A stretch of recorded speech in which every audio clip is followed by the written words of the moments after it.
हर हर शिव शिव जय जय शंकरा, जय जय शंकरा, कांची शंकरा, चंद्रशेखरा। हर हर शिव शिव जय जय शंकरा, जय जय शंकरा, कांची शंकरा, चंद्रशेखरा। நின்னை சரணடைந்தேன் சந்திரசேகரா, நீதானே என்றென்றும் ஆதிசங்கரா. உந்தனடி தோழுதேன் வேத மந்திரா, உலகம் பலம் பெறவே வந்த சந்திரா. மகா பெரியவா எங்கள் மகா பெரியவா, தெய்வத்தின் குரல் தந்த காஞ்சி மன்னவா. தெய்வமல்லவா நீ, தெய்வமல்லவா, தெய்வ குரல் தந்து மீண்டும் எம்மை காக்கவா நீ, எம்மை காக்கவா நீ, எம்மை காக்கவா.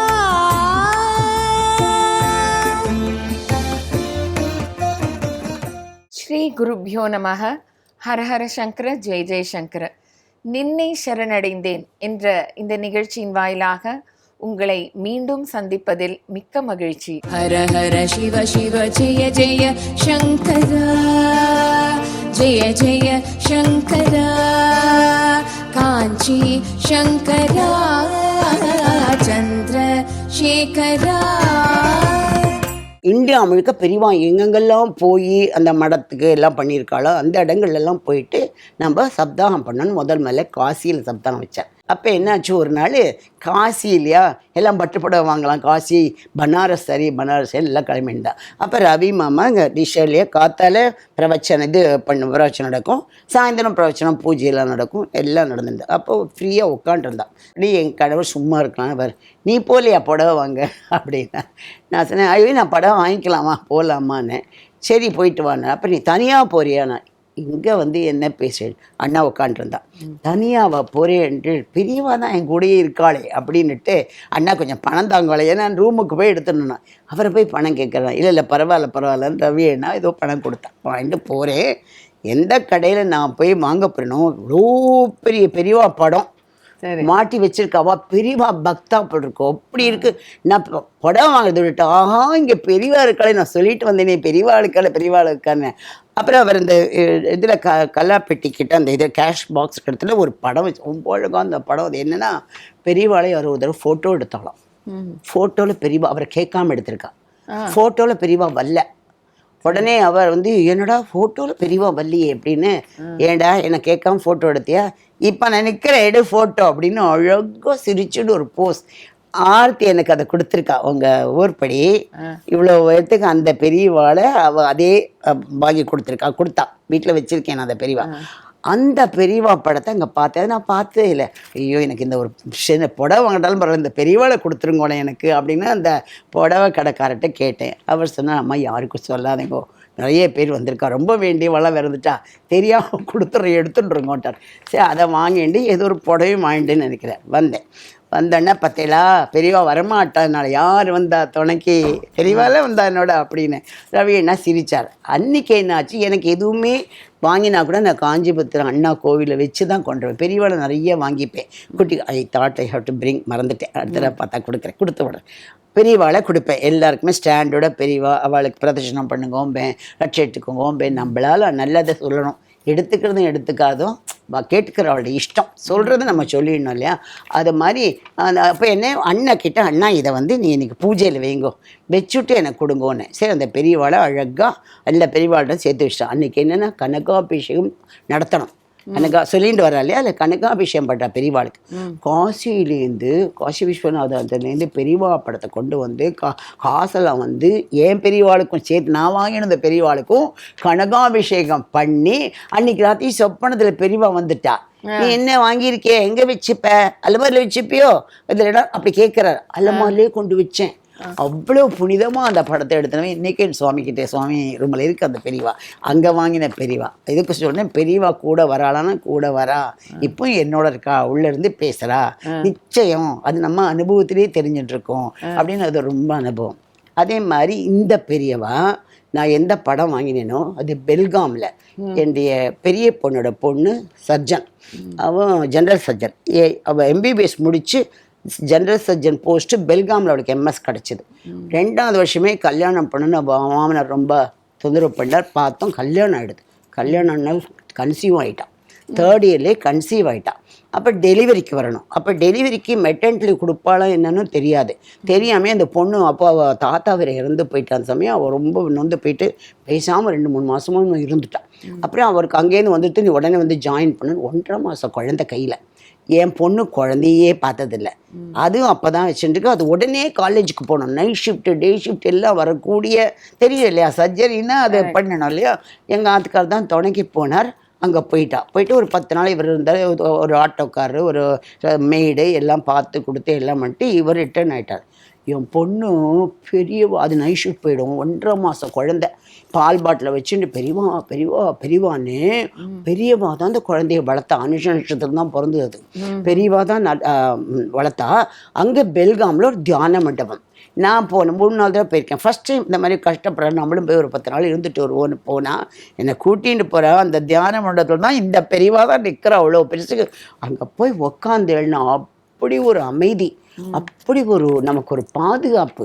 அந்த குழந்தையும் போட்டுட்டு அங்கேயே இருப்போம். அவளுக்கு என்ன பண்ணுறதுனே தெரியாது. இந்த ஹெச்ஓடியாக ரொம்ப படுத்துகிறான். இவளுக்கு மென்டலி போஸ்ட் பீரியட், இந்த delivery hormone problem plus pressure எல்லாம் சேர்ந்து மேலேருந்து குடிச்சிட்டோமாங்கிற அப்படி அவளுக்கு கஷ்டம். ஒவ்வொரு நாளும் எங்கள் அண்ணா பேரன் கோவிலேருந்து ஸ்ரீராம் ஃபோன் பண்ணுவான். ஸ்ருதி கவலைப்படாது, நன்னா தைரியமாக ஒன்றாகாது. ஒரு எக்ஸாமுக்கும் அந்த குழந்தைய பெரியவா தான் அந்த சர்ஜரி முடிக்கிறதுக்கும் இந்த குழந்தைய வளர்க்குறதுக்கும் ஃபுல் ஹெல்ப் பண்ணான்னு நிச்சயமாக அதில் சந்தேகமே இல்லை. அதனால தான் இன்றைக்கும் அந்த குழந்தை கன்னியா குழந்தையா வந்து உட்காருது வரப்போகுது. 1ஆந்ததுக்கு எனக்கு 8 வயசு ஆகிடுது. ஆனாலும் பெரியவா பார்த்துக்கிறா அவளை. அவளையே பெரியவா பார்த்துக்கிறா. அண்ணா என்ன பண்ணா, இந்த பெரிய கோவில் கட்டணும். அதாவது பெரியவா வந்து அண்ணா தலையில் தன்னோட பாதத்தை வச்சு தீட்சை கொடுத்துருக்கா. தந்தது எந்தன்னை கொண்டது உந்தன்னை. அதை 1 மணி நேரம் 2 நேரம் சொல்லிருக்கா. அப்போ ஒருத்தருக்குள்ள ஒருத்தர் பூந்த மாதிரி. சில சமயம் எங்கள் அண்ணா பேசினா பெரியவா பேசுகிற மாதிரி இருக்கும், பெரியவா பேசினா அண்ணா பேசுகிற மாதிரி இருக்கும். நிறைய நான் உடந்திருக்கேன். அதெல்லாம் அந்த மாதிரி இருந்ததுனால அவருக்கு என்ன, நம்மளை இவ்வளவு தூரம் முக்திக்கு வழி காமிச்சவாளுக்கு நன்றி கடன் செலுத்தணும். அது எப்படி செலுத்தணும்?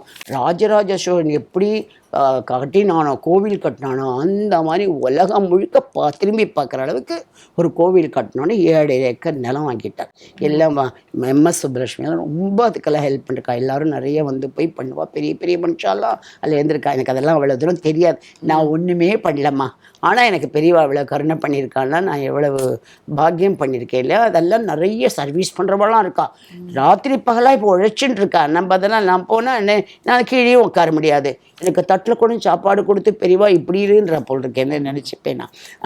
அப்போ அந்த மாதிரி பண்ணிட்டா. ஆனால் அது பெரிய ப்ராஜெக்ட், கல்லெல்லாம் வந்து இறங்கி பணம் போகல.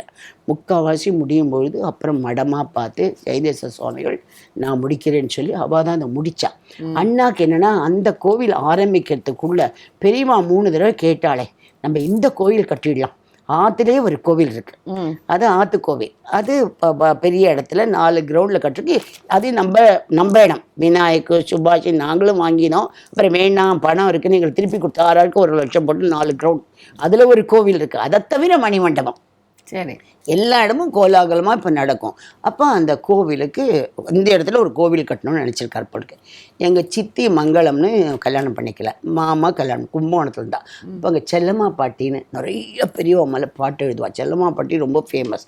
அந்த பாட்டு எடுத்துன்னு எங்கள் சித்தி ஒரு நாளைக்கு நம்பாத்துக்கு அம்பத்தூருக்கு வந்தா. கிட்டத்தட்ட 1 மணி அதெல்லாம் படித்து காமிச்சா. ஐயோ எங்கள் பிரதோஷம் நான் கேட்டேன், ரொம்ப சந்தோஷப்படுவாளே சித்தின்னு. போகலாமா அப்படின்னா கிளம்பு. உடனே வீட்டிலேருந்து தினஞ்சாரம் மட்டை தேங்காய் படிச்சுட்டு பழம் வெத்தலை பாக்கு எல்லாம் வாங்கிட்டு அப்படி தான் தடபுடலாக போவோம்.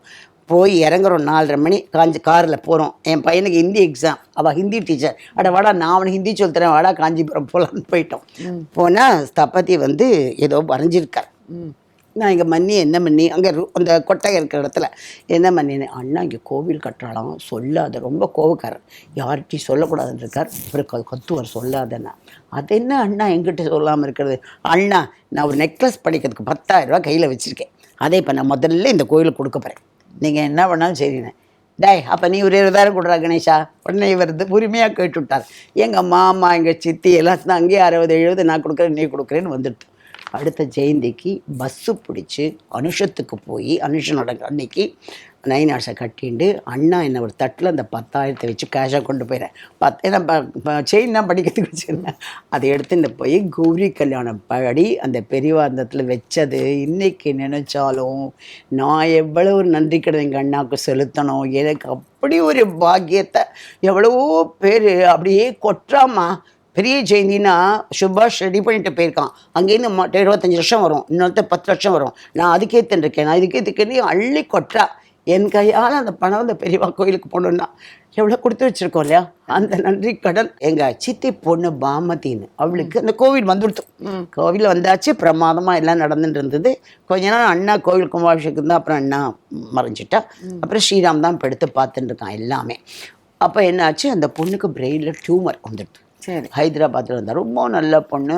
சதுர்த்தி ஆனால் அந்த விரதம் இந்த விரதம் ரொம்ப தெய்வ பக்தியெல்லாம் இருக்கும். அப்போது ரொம்ப சீரியஸ், பழைக்க மாட்டான்னு நல்லா வந்துட்டு. அவன் அண்ணா அமெரிக்காவில் தான் இருந்தான், ஒரு அண்ணா ஹைதராபாத்தில். அப்போ வந்து அந்த பொண்ணு கல்யாணத்துக்கு இருந்த ஒரு பொண்ணு, பையன் கல்யாணம் பண்ணிக்கல, இப்பவும் இருக்கான் சிங்கப்பூரில். இப்போ நான் என்ன பண்ணுவேன், 2003 எல்லாருக்கும் நாராயணியை படிப்பேன். யார் இந்த மாதிரி பெட்ரிடன் இருக்காளோ அவள்கிட்ட போய் 100 தசகம் பால் நைவேத்தியம் பண்ணி படித்து அவளுக்கு கொடுப்பேன். இங்கேருந்து ஹைதராபாடுக்கு போய் அந்த பாலை நைவேத்தியம் பண்ணி 100 தசகமும் வாயில் ஊற்றி படுத்துன்னு இருந்தான். கொடுத்த உடனே எங்கள் அண்ணா சொன்னான், ஹைதராபாத் இருந்தான்னா நம்ம பெரியவாளுக்கு ஒரு 108 இளநீ அபிஷேகம் பண்ண சொல்லலாம்.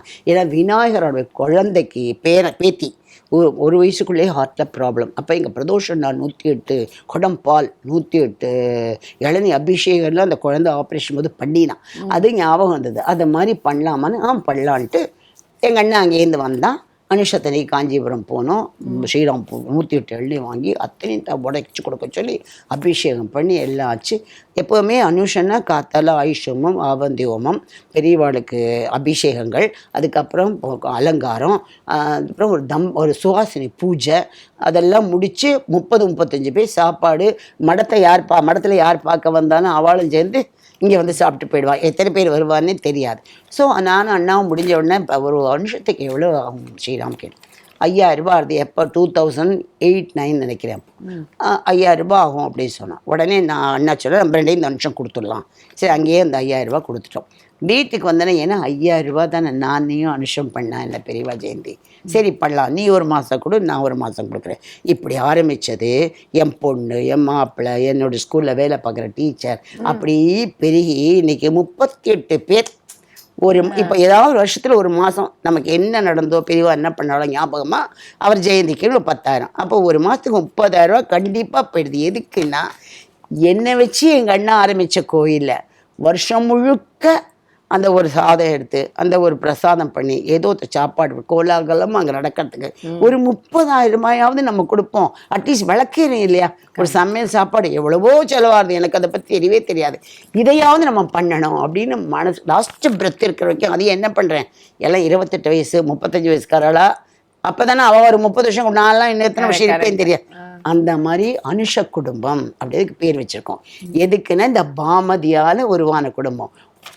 மிராக்கிள் பாரு பெரியவா, ஒரு வாரத்தில் ஆப்ரேஷனே பண்ண முடியாதுன்னு கைவிட்ட பொண்ணை சந்திரசேகரன்னு பேருள்ள டாக்டர் பிரெயின் சர்ஜரி பண்ணி அந்த பொண்ணு சரியாகி பொண்ணு கல்யாணத்தில் 9 ஆர்ட்ஸை கட்டிட்டு கும்மி அடித்து பாட்டு பாடி அவளுக்கு மூட்டை கட்டி வச்சாச்சு. எல்லாரும் வந்துட்டோம் அவளுக்கு. அப்போ என்னெல்லாம் பார்த்துட்டு போயிடலான்னு 6 மாதம் மாப்பிள்ளை அனுபவிச்சுட்டு தான் அந்த அம்மா போனேன். அப்போ எப்பேற்பட்ட அந்த பொண்ணை, நீ இவ்வளோ பக்தியாக இருக்க, உனக்கு இந்த ஒரு வாய்ப்பு நான் கொடுக்குறேன், எப்படியும் போகிறது போகிறேன், இதை அனுபவிச்சுட்டு போன்னு எழுப்பி விட்டா மாதிரி பெரியவா பண்ணா இல்லையா?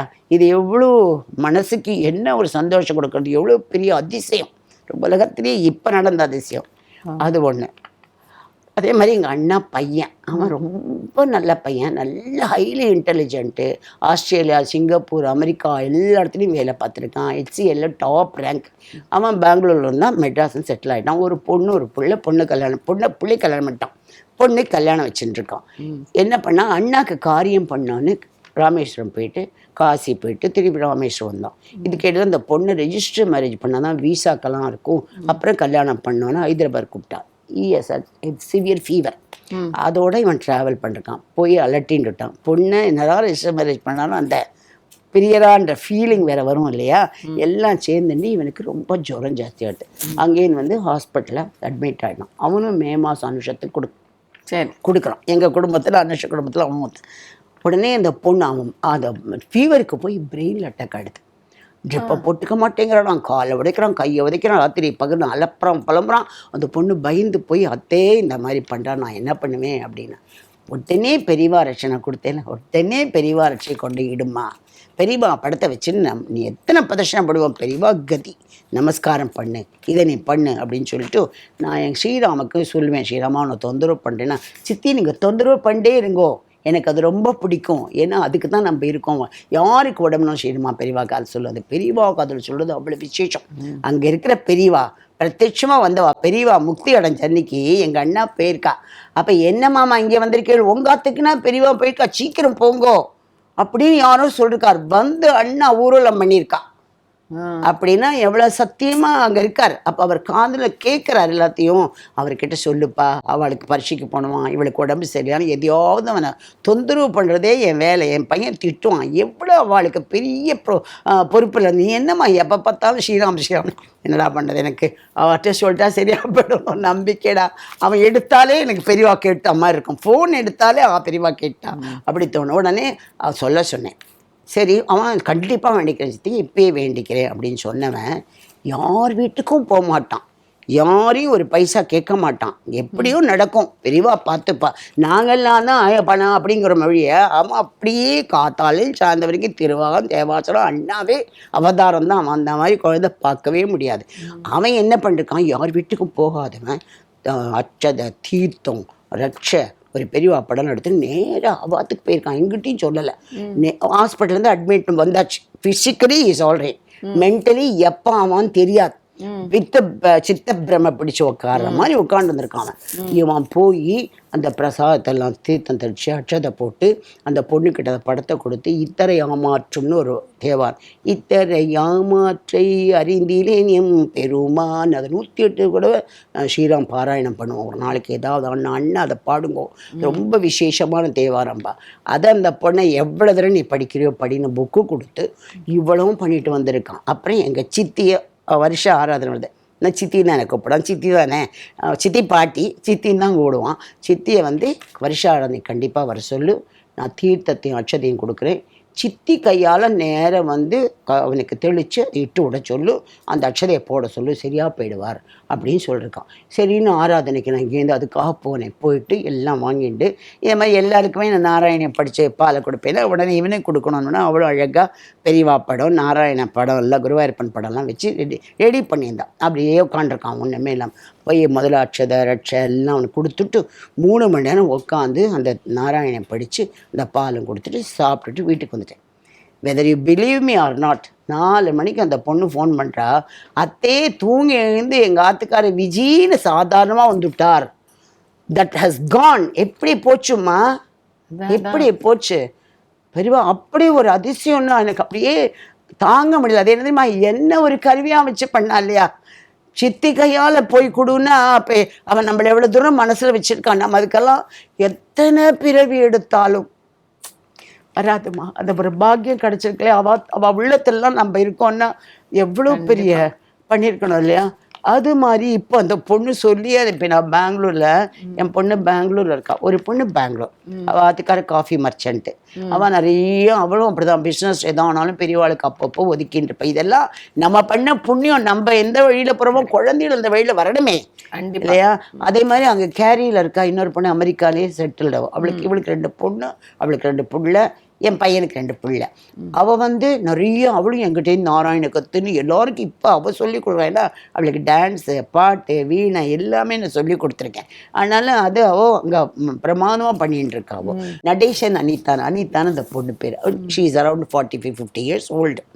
அவள் இந்த அகண்ட விஷ்ணு சஹஸ்ரநாமம் எங்கள் மாப்பிள்ளை 13 வருஷமாக பண்ணுறார். டிசம்பர் மாதம் சனிக்கிழமை காலையில் ஆரம்பித்தா மறுநாள் ஞாயிற்றுக்கிழமை மத்தியானம் வரைக்கும் nonstop throughout night Vishnu சஹஸ்ரநாமத்தை எப்படி சந்தத்தோடு எப்படி பிரித்து படிக்கணும்னு சொல்லி கொடுக்குற குரு. அவருடைய ஒய்ஃபுக்கு பிரஸ்ட் கேன்சர். அது என்னென்னா 2 வருஷம் 3 வருஷம் என் பேத்தியெல்லாம் சொன்னால் அவள் பையனே சித்தாவோ ஏதோ நானே ட்ரீட் பண்ணுறேன்ட்டான். அதை கட்டி உடையிறது, மறுபடி பலி ஜாஸ்தியாவது இந்த மாதிரி இருந்தது. அவள் என்ன பண்ணா ஒரு நாளைக்கு நித்யாத்துக்கு, இப்போ 6 மாதம் முன்னாடி நித்யாத்துக்கு வந்தாள். அங்கே கிட்டத்தட்ட 4 அடிக்கு 3 அடி பெரியவா நேரம் உட்காந்துருக்கிற மாதிரி படம். அதை அவள் நாத்தனாரத்தில் அங்கே கொண்டு வச்சுட்டா. அவள் நாத்தனை வீடை மாற்றும்போது எனக்கு கொடுத்துருன்னு. அதை பார்த்தா அவங்க போய் என்ன இவரை பார்த்ததே இல்லை. பெரியவாள் பார்த்தா நமஸ்காரம் பண்ண. அவரை பார்த்தோன்னே அவளுக்கு ஒரு அட்ராக்ஷன் வந்துட்டு நமஸ்காரம் பண்ணிட்டு, இது என்னன்னா இவர் காஞ்சிபுரம் எங்கள் குரு தெய்வம், அவர் எங்கள் அண்ணா எனக்கு சொல்லி கொடுத்துருக்கான்னு இவ எல்லா கதையெல்லாம் சொல்லியிருக்கான். ஆற்றுக்கு போய் தூங்கியிருக்கா. சொப்பனத்தில் பெரியவா வாசலில் என்னை நம்ப மாட்டியா, என்னை பார்க்க வரமாட்டியான்னு கேட்டிருக்காரு. 2-3 தடவை கேட்டிருக்கார். உடனே சொப்பனை கலைஞ்சு எழுந்து மறுநாள் காத்தால நித்யாவுக்கு ஃபோன் பண்ணி, அவர் என்னம்மா என்னை அப்படி கவர்ந்து விட்டாருமா, அவர் யார், எங்கே இருக்கார், நான் போய் பார்க்கணும், எனக்கு அட்ரஸை கொடுன்னு அண்ணாவத்தை அட்ரஸை வாங்கிட்டு உடம்பு முடியாதோட ஹஸ்பண்டையும் கூட்டின்னு நேராக எங்கள் அண்ணா கோவிலுக்கு பங்காரு காலனி நமஸ்காரம் பண்ணி, நான் ஸ்ரீராம் சொல்லிட்டேன் வராமா பார்த்துக்கணும், அவன் அண்ணா எல்லாம் சொல்லி உபச்சாரம் பண்ணி லட்சம் கொடுத்து எல்லாம் பண்ணி அவள் மனசு மாறி அலோபதி மெடிசனுக்கு இறங்கி இப்போ கம்ப்ளீட்லி க்யூர்ட். எப்படி செத்து போனவோ புனர்ஜென்மம். அவள் எனக்கு மறுபிரிவு கொடுத்துட்டாருன்னு அப்படி ஒரு சந்தோஷம். நான் என்ன வேணா பண்ணுறேன், பெரியவாளுக்கு மறுபிரிவு எனக்கு கொடுத்தாரு. அப்போ அந்த பொண்ணு எங்கள் ஆற்றுக்கு நீங்கள் வந்தால் தான் பெரியவா வந்த மாதிரி வந்தே ஆகணும்னு என்னை கட்டாயப்படுத்தி பூர்ணகுமம் வச்சு ஆற்றுக்கு அழைச்சி பெரியவாளை அப்படி ஒரு சந்தோஷம் அப்படி பண்ணி விட்டார். இப்போ நடந்தது இந்த குழந்தைகள் பற்றி சொன்னேன் இல்லையா, என் பொண்கள் 2 எல்லாம் பாடுன்னு. அது ரொம்ப அதுக்கு இன்னும் மனசில் இருக்குது. 2 சின்ன குழந்தைகள் ஜோடியாக பாடும். அப்போ பெரியவாளை பார்க்க போயிருந்தேன். பெரியவா குழந்தைகள் பாட்டு கற்றுக்கிறா, பாட சொல்லலாமான்னு. வாங்க உட்காரு, பக்கத்தில் உட்கார வச்சுட்டார். ரொம்ப சந்தோஷமாக கேட்பார். பாடினா மங்களமஸ்து கௌரின்னு அவள் பாடினா அம்பாள் மேலே. ஒரே கூட்டம் கஜகன்னு பேசிகிட்டு இருக்கா. அதில் பாடுது. உடனே பெரியவா சத்தம் போடாதேங்கோ, குழந்தைகள் பாடுது.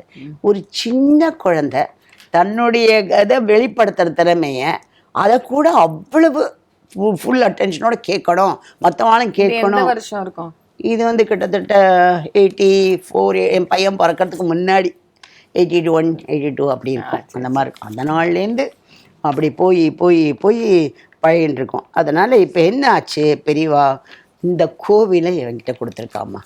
எனக்கு என்னமோ அது கோவிலங்கிட்ட கொடுத்துட்டா. அண்ணா என் கையால் அந்த பணத்தை கொடுத்ததுனால அவன் எதானாலும் சித்தி இதை பண்ணுறேன் அதை பண்ணுறேன்னு அங்கேயும் சொல்லுவான். தூங்கவே மாட்டேன். சித்தி இதில் 1 கிராம் கொடுக்கணும், ஐயோ யாரை பிடிக்கிறது அப்படி யோசிச்சுட்டு பாதி என் சோபாவம். அதனாலையும் என்னமோ இந்த பொறுப்புன்னு நான் உணரணுங்கிற அருண்மோ தெரியல. அதனால் என்ன பண்ணேன், நாராயணியம் சொல்லிக் கொடுக்கறதுக்கு எனக்கு சந்தர்ப்பம் கிடச்சிது. என் பொண்ணு நான் சொன்னேன்ல, என் பொண்ணை பார்க்க போன இடத்துல நீ கற்றுக்கோ, 3 மாதம் உனக்கு தெரியறதே கற்றுக்கோ. ஏன்னா நான் என்னுடைய உடல் வியாதியை குருவாயூரப்பன் போக்கினார். அனந்தராம சாஸ்திரி அனந்தராம தீட்சிதருக்கு எப்படி ஆச்சு, அப்படியே அவருக்கு கையே கூப்ப முடியாமல் போயிடுத்து. அங்கே போய் குருவாயூரில் கை கூப்பினார். அதே மாதிரி பாட போய் அப்படியே சம்பைக்கு பாட போய் தொண்டை போய் எடுத்து திருப்பி கொடுத்தார். என் கால் கொடுத்தார். இங்கே எனக்கு போக எனக்கு 2 மணி நேரம் ஆகும். இன்றைக்கி நான் ஊரெல்லாம் சுற்றுறேன் இந்த காலை வச்சு. 18 இயர்ஸ் ஆச்சு. நீ ரீப்ளேஸ்மெண்ட் ஆஃப் 12 இயர்ஸ் தான் லைஃப். எனக்கு 18 இயர்ஸ் பகவான் லைஃப் கொடுத்துக்காருன்னு ஏதோ ஒரு காரணத்துக்காக கொடுத்துருக்கார். நமக்கு லைஃப் எது கொடுக்குறார், ஏதோ ஒரு காரணத்தை கொடுக்குறார். நல்லது ஏதோ பண்ணணும், நம்ம பாக்கி இருக்க பண்ணிட்டு போங்கிறார். என்றைக்கு இருந்தாலும் போகிறோம் அப்படின்னு. ஸோ அவள் கற்றுக் கொடுக்கும்போது அவளை சுற்றி ஒரு 7 பேர் கற்றுறது. First time I taught. எனக்கு கற்றுக் கொடுத்ததே இல்லை. முதல்ல வெறும் ஸ்லோகம்தான். இப்போ வேர்டு பை வேர்டு வீணி நான் நான் கற்றுண்டு வேர்ட் பை மீனிங் நான் ஆடம்பரம் சொல்ல பக்தி மட்டும்தான் எனக்கு இருக்குது. வேற எனக்கு வந்து சான்ஸ்கிரிட்டோ இல்லை பாட்டோ எதுவுமே தெரியாது. ஆனால் எப்படி சொல்கிறேன்றது எனக்கும் தெரியாது. அந்த நாராயணன் உள்ளே பூர்றான். நான் சொல்லும்போது எனக்கு தெரியுது அவர் தான், நான் பண்ணுறது ஒன்றும் இல்லை. அதனால் இப்போ வேர்டு பை வேர்டு மீனிங் அது சொல்லி கொடுத்து அப்படி அந்த மாதிரி சொல்லி கொடுக்கும்போது நான் அவள் சொல்லுவேன். எவ்வளவோ பேர் நியூயார்க், அப்புறம் வந்து லண்டன், அப்புறம் ஆஸ்திரேலியா, அமெரிக்கா, எல்லா இடத்துலையும் யார் வேணால் வருவா. ஒரு குரூப் கேரி குரூப் போடுவேன், இந்தியா குரூப் போடுவேன். நான் பாடு உட்காந்துருப்பேன், யார் வேணால் சேருவா. நான் ஒருத்தரையாக அப்படி சொல்லி கொடுத்துட்டுருப்பேன். அப்போ நான் வச்சது 2 தான். அம்மா, நான் பணத்துக்காக இதை சொல்லித்தரல. நாராயண நாமம் உலகம் முழுக்க பரவணும். நான் பெற்ற இன்பம், எனக்கு வியாதியிலேருந்து பகவான் எப்படி நல்லது பண்ணி கொடுத்தாரோ உங்கள் எல்லார் வியாதியும் போகணும். அட்லீஸ்ட் அந்த வியாதியோட வீரியம் குறையணும். கர்மாவை யாருமே அழிக்க முடியாதுமா, நம்ம பட்டுத்தான் ஆகணும். கர்மாவை அனுபவிக்கிறதுக்கான தைரியம், அதை ஏற்றுக்கிற பக்குவம் மனசு வரணும். ஓ, என் கர்மா அழியிறது, நான் பட்ட பாவெல்லாம் போயிட்டு இருக்கதான் கஷ்டப்படுறேன்னு நினச்சிக்க தெரியணும். அதனால் நான் பணம் வாங்கலை, ஆனால் 2 கோரிக்கை வைக்கிறேன். என் 2 கண்ணு பெரியவா ஒரு கண்ணு, நாராயணன் ஒரு கண்ணு. என் மாப்பிள்ளை அகண்ட விஷ்ணு சஹஸ்ரநாமம் வருஷத்தில் ஒரு பண்ணுறார். என்னுடைய அண்ணா பேனா கோலாகலமாக ஜெயந்தி பெரியவாளையும் ஒரு தடவை ஆதிசங்கர் ஜெயந்தி எங்கள் அண்ணா ரொம்ப ஆதிசங்கர் ஜெயந்தி அண்ணா பண்ணுன்னு இவரே கலப்பி விட்டுருக்காரு. ஆதிசங்கர் ஜெயந்தி பிரமாதமாக பண்ணா அப்படின்னு. சரின்னு போய் ஆதிசங்கர் ஜெயந்தி முதல்ல 21 நடந்தது. 21 இப்போ ஆதிசங்கர் ஜெயந்தியில் ஆரம்பிச்சு தான் பெரியவா ஜெயந்தி வரும். அப்போது முடிச்சுட்டு அண்ணா போயிருக்கா. என்னடா நல்லா தடபுடலாக பண்ணியா? நல்லா பண்ணேன் பெரியவா. என்னெல்லாம் போட்டேன்? செங்கல் அளவுக்கு மைசூர் பாகு, அப்புறம் பெரிய லட்டு, இதெல்லாம் போட்டேன். அதாவது மாடுகள் சாப்பிடணுமா, பிராமணா சாப்பிட்டு நிறைய மிச்சம் வச்சு அது வயிற்றுக்கு போச்சுன்னா அவளை விசேஷம்னு அவளை 30 முக்கோடி தேவர்களும் பசுமாட்டுக்கிட்டு இருக்கால, அதுக்காக நிறையா பண்ணோம் பாரான். உடனே அவர் கேட்டாராம், அப்போ அதை நன்னா பண்ணிட்டேன், அப்போ என் ஜெயந்தி சுருக்கிடுவியோ? அது அப்படியே எங்கள் அண்ணாக்கு பொறி தட்டின மாதிரி பெரியமா ஜெயந்தி சுருக்கக்கூடாது அப்படின்னு பெரிய ஜெயந்திக்கு பண்ணேன். அதனால கிட்டத்தட்ட 60 லட்சமோ 50 லட்சமோ நமக்கு தெரியாது, எங்கே இந்த வருது யார் கொடுக்குறா. அன்னதானம் ஒரு நாளைக்கு 3000-4000 பேர் வெளியில் போய் சாப்பிட்றா. இந்த கோவில் 365 நாள் நன்னா நடக்கணும், கோலாகலமாக எல்லாம் நடக்கணும், ஒரு ஆசீர்வாதம் கொடுங்க, அது போதுன்னு இந்த சந்தர்ப்பத்தில் நான் வேண்டின்ட்டு எனக்கு இந்த வாய்ப்பு கொடுத்த சங்கரா டிவிக்கும் சாந்தி சுரேஷுக்கும் மனப்பூர்வமான நன்றியை தெரிவித்து, பெரியவா சரணம். தென்னாடைய பெரியவா போற்றி, எந்நாட்டவுக்கும் பெரியவா போற்றி, சர்வஜா சர்வவியா பெரியவா சரணம், மாயப்பிறப்பிற்கும் மகா பெரியவாடி போற்றி பண்ணி. ரொம்ப நெகிழ்ச்சியாக இருந்தது. ரொம்ப பிரமாதமாக நீங்கள் உங்களோட அனுபவங்களை எங்ககிட்ட பகிர்ந்துட்டு நிறைய ஆத்மார்த்தமாக உங்களோட இன்டர்வியூ இருந்தது. இன்னைக்கு வந்து நாங்கள் ரொம்ப பாக்கியம் பண்ணியிருக்கோம். நீங்கள் இன்னைக்கு வர முடிஞ்சு அழகாக இந்த இன்டர்வியூ ரொம்ப அருமையாக நடந்தது. நான் ரொம்ப ரசித்தேன். ஸோ மேலே மேலே பெரியவாளோட கடாட்சம் எல்லாருக்கும் கிடைச்சு நீங்கள் வேண்டிக்கோங்க உலக க்ஷேமத்திற்கு. நீங்கள் அனுஷா குடும்பத்தில் ஒரு ஆளாக சேரணும். கண்டிப்பாக இவ்வளோ தூரம் நான் பண்ணதுக்கு அது ஒரு பலன் எனக்கு கிடைச்ச மாதிரி இருக்கும். சரியா? ஏதாவது ஒரு மாதம் சாந்தி சுரேஷ் டிவி சங்கரா டிவியோட ஞாபகமாக, நின்னை சரணர் ஞாபகமாக அங்கே ஒரு பரிப்போ பாயசமோ பண்ணுறதுக்கு உதவணும். சரி, கண்டிப்பாக கண்டிப்பாக. சந்தோஷம். ரொம்ப நன்றிம்மா. நன்றி, ரொம்ப நன்றி. இதுவரை திருமதி ஷியாமளா கணேசன் அவர்கள் மிக அருமையாக அவருடைய அனுபவங்களை நம்மிடையே பகிர்ந்து கொண்டார். எல்லோரும் ரசித்திருப்பீர்கள். மீண்டும் அடுத்த வாரம் புதிய அனுபவங்களுடன் உங்களை சந்திக்கின்றேன். நன்றி, வணக்கம்.